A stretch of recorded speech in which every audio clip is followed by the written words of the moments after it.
Welcome, Sojourners. You have found yourself a cozy place here at Sojourners Awake. I'm Jonathan, and this is our production of The Wild and the Wind. Like you, the Sojourners are on a mission, and sometimes that means taking a long rest. But out here in the wild, that would be very difficult to do.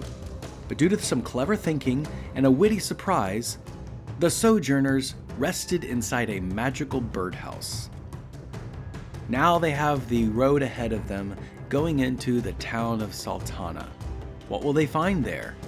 Certainly it will not be without incident. And so for now, our story continues.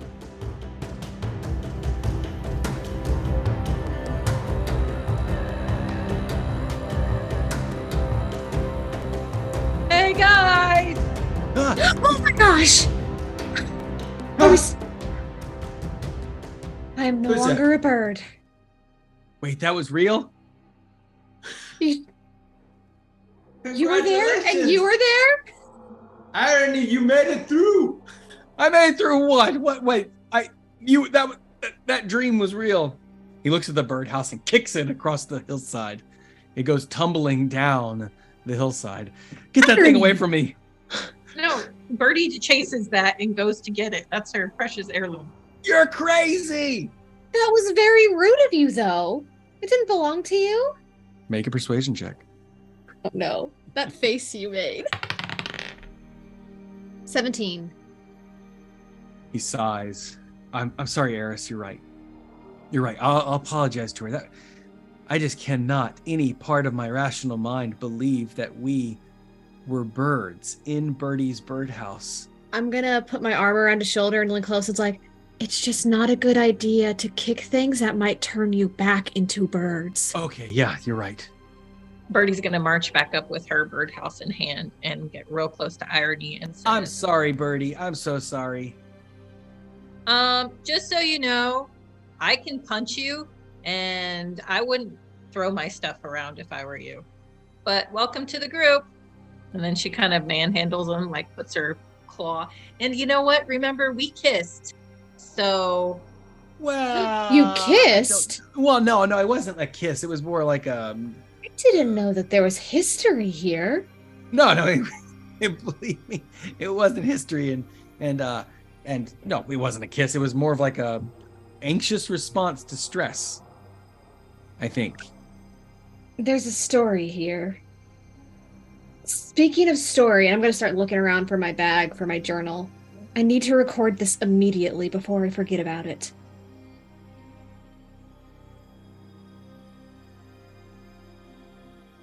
Ellen, that was incredibly genius. You can either choose. The birdhouse has charges, or it's still a test to see if you get a long rest. 18, 19, or 20 on a dice roll. But I'll let you add your survival modifier on the dice roll. How does that sound? 18. And yet, as Irony pats himself, he looks at the wound received by the goblin blade. It's healing. Oh. Ooh. I'm sorry, Bertie. I guess that was a little bit better than sleeping out in the wild. And apparently safer.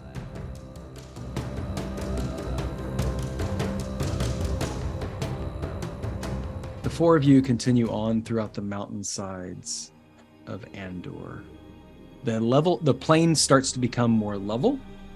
The air starts to become more salty. And on the third day of travel, do you experience incident, or does your journey happen peacefully? Eris, if you would roll a d6, on a 6, you encounter something unpleasant. So I rolled a 5, but it bounced out of my box. Do you want me to roll again? Yes. Okay. Wait, is it on the table? It was on the table. Yeah, That's like fine. No, it. it's good. It No. just bounced and landed right as a 5 outside. So I just wasn't sure if it counted. No, it's fine. So, okay. Yep, that's good. Should have had me roll a d8. You know, I'm rocking those 8s.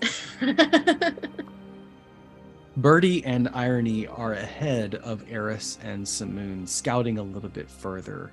Bertie trying to gain bearings of where Saltana is. You know that it's northwards. You know that it's heading a little bit more to the west, And when the ground becomes swampy and marshy in the scent of saltwater air, you know that you're getting closer to this humble fishing town. And while you're walking, Irony speaks with you. So Bertie, what do you remember of Saltana? Oh, what's your hometown like? I mean, how long has it been?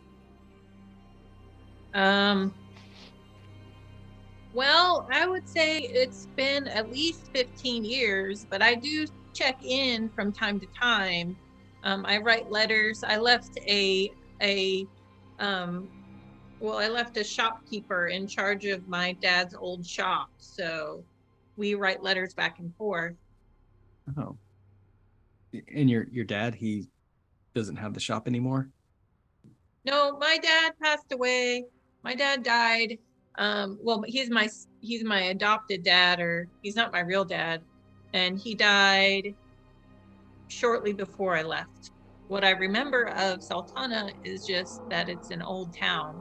The people that live there only think about what's inside the town, and that's it. They don't think about what's going on in the outer world. Well, times like these, that might be a good thing, huh? Yeah, I mean, I guess so. Sometimes it can be frustrating, when you're trying to help them see the bigger picture, help them understand that there's hope, or, life isn't just about work or fishing. They don't understand that. Yeah, I can understand that a little bit.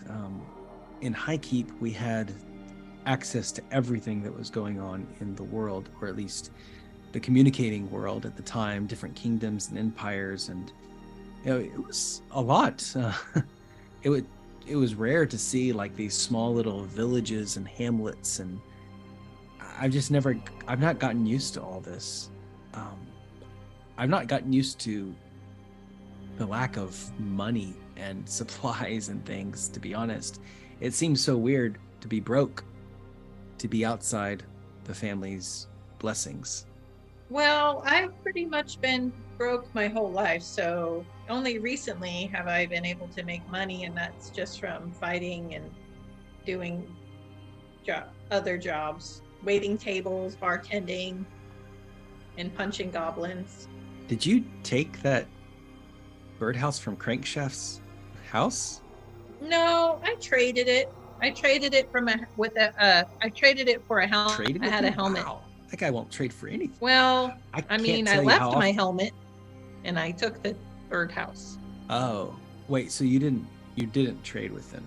Well, it's a trade, but where I'm from, it's called a good trade, and it doesn't necessarily mean that both parties agree on the trade. It just means that both of the things are of equal value. So he doesn't know you traded? Well, I'm sure he does now, but he gained a really nice helmet, so that's and you can see the moral quandary bouncing around like a ping pong ball in his head. That's stealing with extra steps. No, because it's not really, because it's like you just bought something. I bought the birdhouse from him, and I paid him with the helmet. That's buying without permission. I mean, growing up, we had people come, and they would we'd find like a goat missing, and I was okay with it, because a lot of times they would leave 3 or 4 chickens behind, so it was okay because the chickens were worth the same amount as the goat. Is the helmet the same amount as the house? I mean, I left more than that. I think if I remember, I left some gold, and I left my helmet, which was a thought-reading helmet. I could read people's thoughts. And then I realized that people don't think well of me, and they don't think well of other people, and people are just generally rude. So I decided that I didn't want to listen to people's thoughts anymore, and I traded the helmet. He's standing flabbergasted, and the two of you have paused on the hillside, Samoon and Eris catching up shortly. And he asks you, so what was Eris saying about not remembering things? I mean, she can remember things, right? I don't know, but I know that I my brain chooses not to remember things that make me sad. And so I don't remember a whole lot about my birth family. And I think that sometimes that's for the better, because if I went through something sad, then my brain will forget it and then I won't be sad. So maybe she has a sad past. Oh, like she didn't get into the schools she wanted. Think a little bit bigger than that. I mean, I know you've grown up with a lot of money and stuff and you haven't experienced like hard things, but you're going to have to you're going to have to stretch your brain a little bit further. Okay. Okay.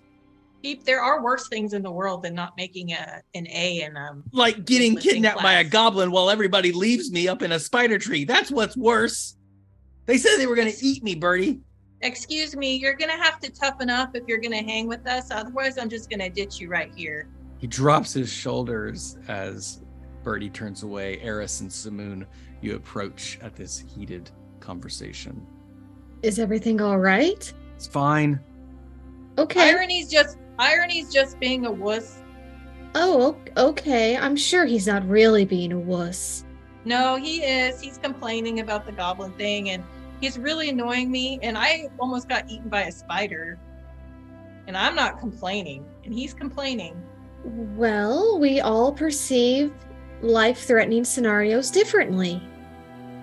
And if he was a little startled, it's okay, Irony. Yeah, it's okay, Irony. I mean, I almost got eaten by a spider and it was speaking to me. And I tried to tell it, yeah, it was speaking to me. I said, what do you want? Speaking?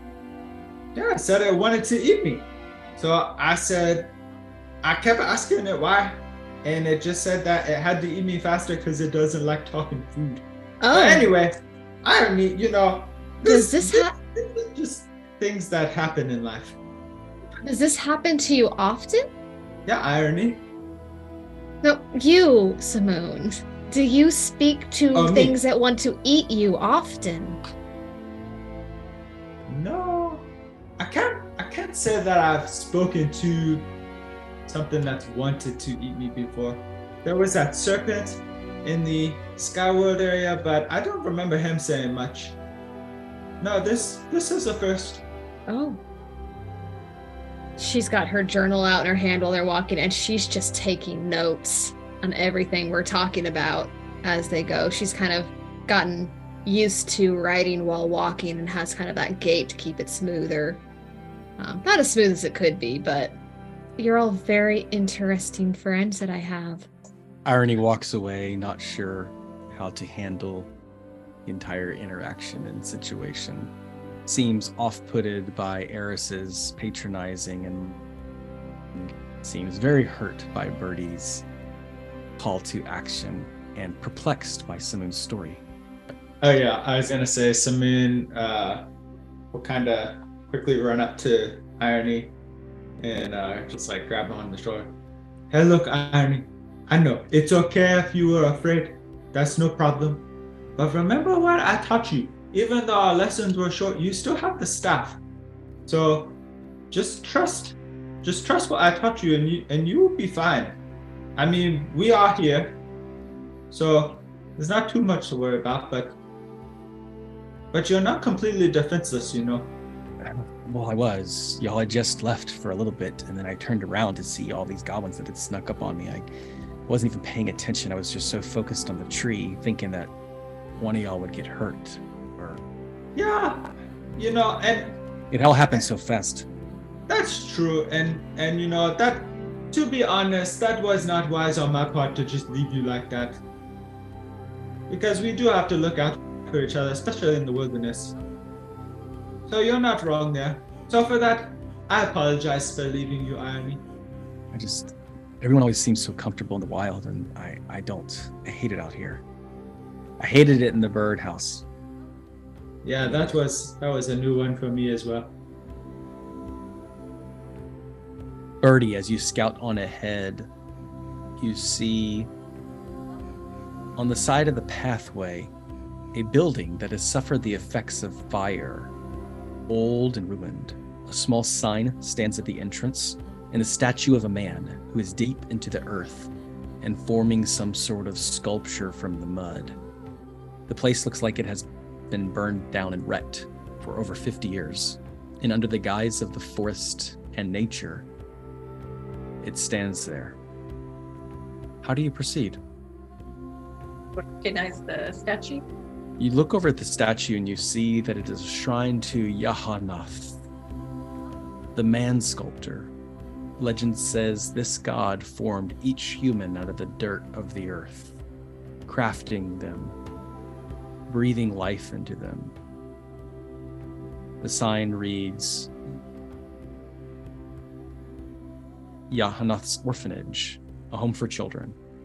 Do I recognize it as like getting closer to, like, have I seen it before?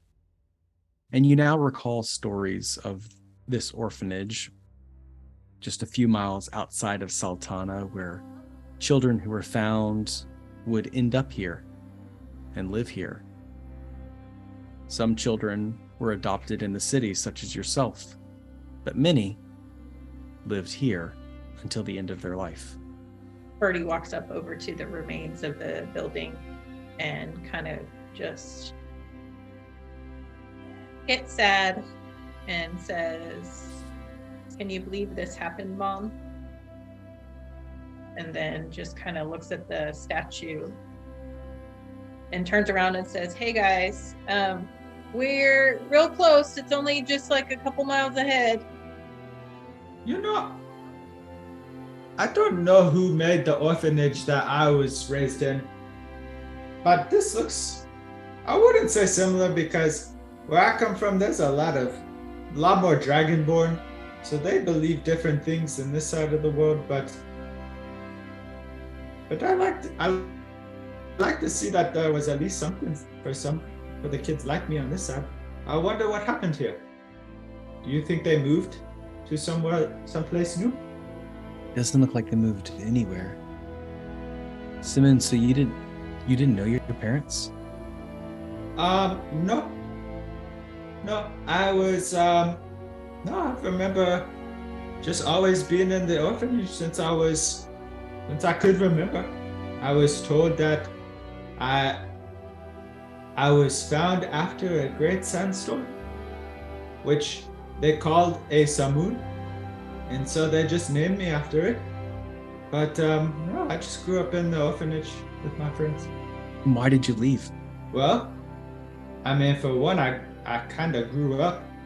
They only watch after you to a certain age.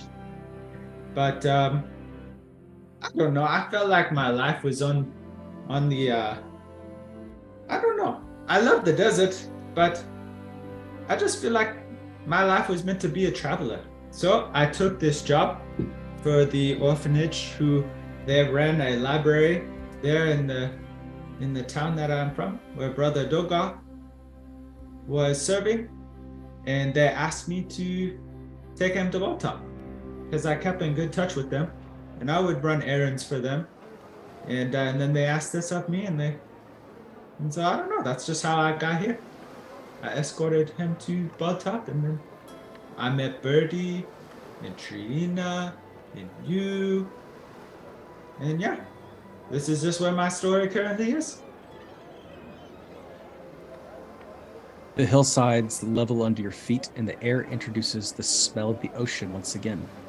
In your sight, a fishing village rests on the edge of a horseshoe bay.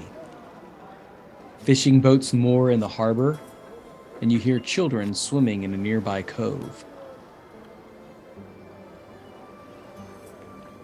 A white lighthouse stands vigil on the coast of the Salt Bay. Bertie, you have returned to Saltana. You start to recognize the familiar signposts and the little shops on the outside of the town. Well, guys, I guess we're here. If we want to rest, we can go stay in my old house or my shopkeep area. Is anybody hungry? I know a great place to eat. Samoon inhales a deep breath of this ocean air. You know, even though Tabletop seems to be by the ocean as well, the air still seems different here. I just love that. I think this place is pretty nice. Wait, did you just say food? And Samoon, when you draw in a deep breath, along with the ocean air, you get the starch, acidic stench, leaving a metallic taste in your mouth. Oh, what? Wait, hold on, Bertie. I'm starting to taste something. Why does my mouth taste weird? It's like a weird taste in my mouth now all of a sudden. Irony coughs a little bit. It does smell a little bit different, like sulfury or like somebody farted or I don't know. And it doesn't normally smell like this. It normally smells like little like fish, really. You smell the strong brimstone and sulfur in the air. It lingers slightly, causing you to cough and tickle in the back of your throat. Something is not correct around here. Is there anything in my knowledge or history that I would recognize what this scent means? Anything I've been around in my occultic family? Yes, there is a demonic lingering presence. And when you look over at one of the signposts, there's a crow who is staring back at you with wild, crazy eyes and drooling a sort of black liquid out of its mouth. A little black liquid splashes upon the signpost, sizzling it, leaving a stain on the wood. Can I shoot it with my crossbow? Eris, you instinctively pulls out the crossbow and fires off a bolt. The bird splatters into a dust of feathers. Bertie, has your hometown always been like this? No, this is definitely weird. I don't actually see anybody around either. That's kind of weird too.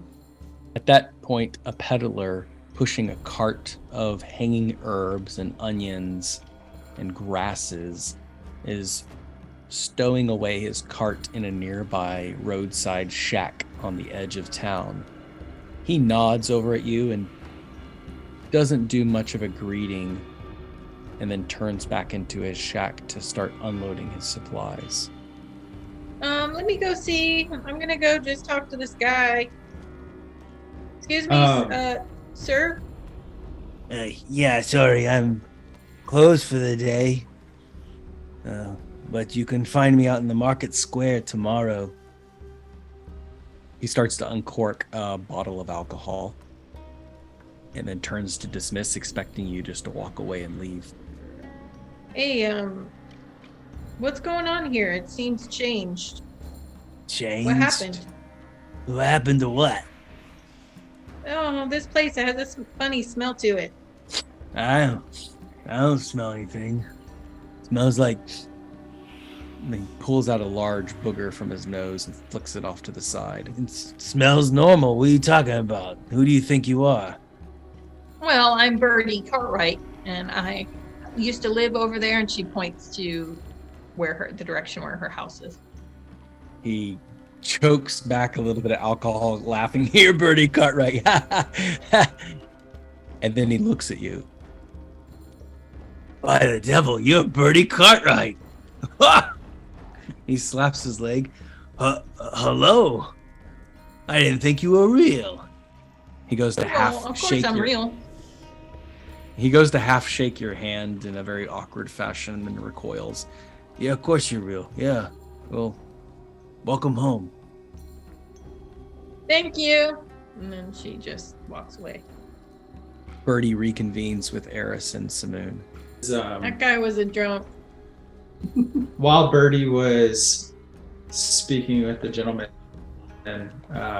could I do an investigation check now that sulfur scent is kind of really hitting Samoon, to see if he feels like there's something about the air that feels very familiar to him, but he hasn't scented it in quite some time. Yeah, make an investigation check. Go for a 12 or higher to see if you instantly recall. So that's a 17 as is. You look over beneath the signpost and see the crow with an arrow through its chest. The shaft of the arrow has already begun to sizzle with heat, and the crow dissolving into a puddle of black goo that stains the green grass. And then your eyes wander over to the hut of the onion peddler, and upon the wall there is a shadow that lurks in an unnatural fashion. As you look at it, it peels itself off of the wall and sinks into the grass, leaving behind a foul stain. Something demonic is afoot. Samoon's normal, lighthearted charm escapes him. And the look on his face turns into one of great seriousness. Like it's not been seen before amongst the group. Pretty much like the point of like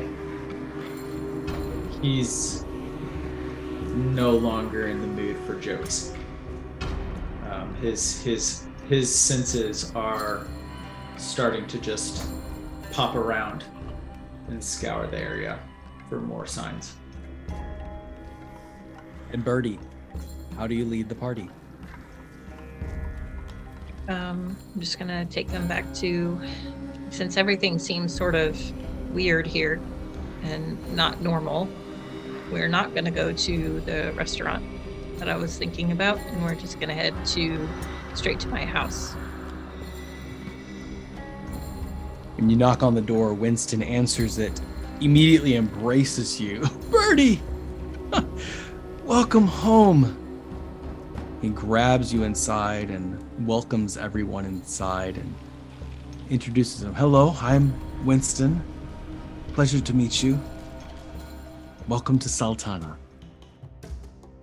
And so for now, our story concludes. Every story comes to an ending, so for now we must conclude. Thank you for listening, Sojourners. Your attention will not go unrewarded, and we look forward to continuing this adventure. If you enjoyed this background music and ambiance, visit Tabletop Audio. Find them at www.tabletopaudio.com. And take the time to sojourn with us. For articles on playing your very own Dungeons & Dragons games, visit sojournersawake.com. You can also find us being inspirational on Facebook and Instagram. And if you'd like to subscribe to my newsletter for heartwarming tales around the table, you can visit Sojourners Awake newsletter at Substack. But however you choose to sojourn with us, as always, may your story continue.